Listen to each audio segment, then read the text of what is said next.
Hello friends, இதே மாதிரியான case torch நீங்கள் நிறைய வீடியோஸில் பார்த்துருப்பீங்க. இன்றைக்கி நம்ம வீடியோவில் இதே மாதிரியான கேஸ் டார்ச் ஹோம்மேடாக ரொம்ப சிம்பிளாக எப்படி மேக் பண்ணுறது அப்படிங்கிறத தான் பார்க்க போகிறோம். இதுதான் நம்ம ஹோம்மேடாக ரெடி பண்ண ஃபயர் டார்ச் அல்லது ஸ்ப்ரே ஃபயர்னு சொல்லலாம். ஓகே, இதை எப்படி சிம்பிளாக மேக் பண்ணுறது அப்படிங்கிறத பார்த்துடலாம். வீடியோ சின்ன வீடியோ தான், ப்ளீஸ் வீடியோ ஸ்கிப் பண்ணாமல் பாருங்கள்.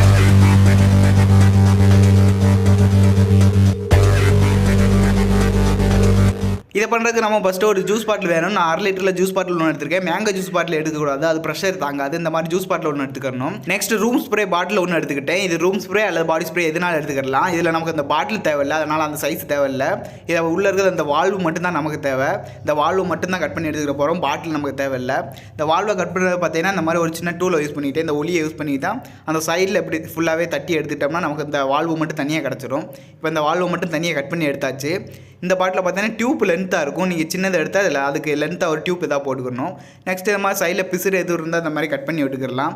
இதை ஃபுல்லாகவே கட் பண்ணி விட்டதுக்கப்புறம் பார்த்தீங்கன்னா அந்த பாட்டில் மூடியில் இந்த மாதிரி ஒரு சின்ன ட்ரில் ஒன்று போட்டுக்கணும். என்கிட்ட சிசர் தான் இருந்துச்சு, சிசர் வச்சு போட்டுக்கிட்டேன்.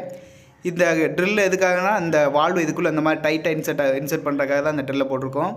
இது நல்லா உள்ள டைட்டாக இன்செர்ட் ஆகிற மாதிரி பார்த்துக்கணும். உள்ள ஃபுல்லாக நல்லா டைட்டாக இருந்தால் தான் லீக்கேஜ் இருக்காது. நெக்ஸ்ட்டு ஜூஸ் பாட்டிலோட சைடில் இந்த மாதிரி ஒரு ஹோல் ஒன்று போட்டுக்கிறேன். இதே நான் சிசர் வச்சு தான் போட்டுக்கிட்டேன். இந்த ஹோலோட சைஸ் பார்த்தீங்கன்னா பைக் டியூப்பில் இருக்குது அந்த வால்வு ஒன்று இருக்கும். அந்த வால்வு சைஸு கரெக்டாக போட்டுக்கணும். இது கரெக்டாக போட்டோம்னா லீக்கேஜ் இருக்காது. நெக்ஸ்ட் அந்த வால்வை பாட்டிலுக்கு உள்பக்கமாக இதை மாதிரி வீட்டில் பார்த்தா அவங்களுக்கு புரியும். இந்த மாதிரி உள்பக்கமாக உள்ளே கொடுத்து நம்ம வெளியில் எடுத்துக்கலாம். வெளில அந்த ஹோலுக்கு நேராக வச்சுக்கிட்டு வெளில தள்ளிட்டோம்னா போதும், ஈஸியாக வந்துடும். இதுக்கு மேலே பார்த்தீங்கன்னா லீக்கேஜ் இல்லாமல் இருக்கிறதுக்காக நம்ம என்ன பண்ண போகிறோம்னா எக்ஸ்ட்ரா ஒரு வாசர் ஒன்று போடணும்.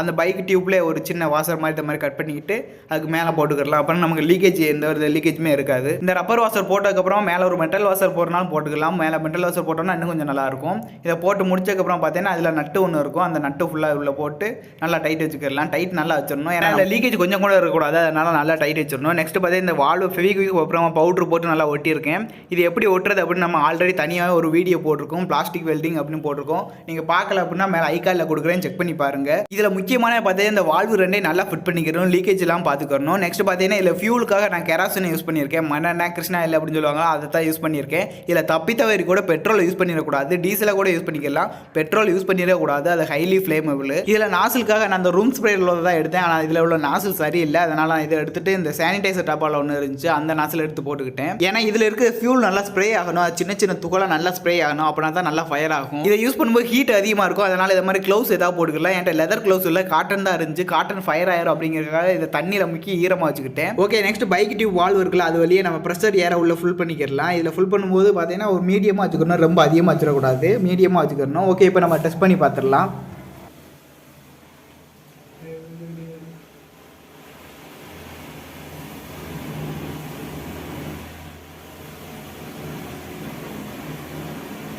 இதே ஸ்ப்ரே பாட்டில் வச்சு நம்ம இதை பெயிண்ட் ஸ்ப்ரேயாக யூஸ் பண்ணிக்கலாம், இந்த மாதிரி ஃபயர் ஸ்ப்ரேயாக யூஸ் பண்ணிக்கலாம். இதில் அந்த மண்ணெண்ணெய்க்கு பதிலாக பெயிண்ட்டை ஊற்றி இதே மாதிரி பண்ணோம்னா அது பெயிண்ட் ஸ்ப்ரேயாக மாறிக்கிறோம்.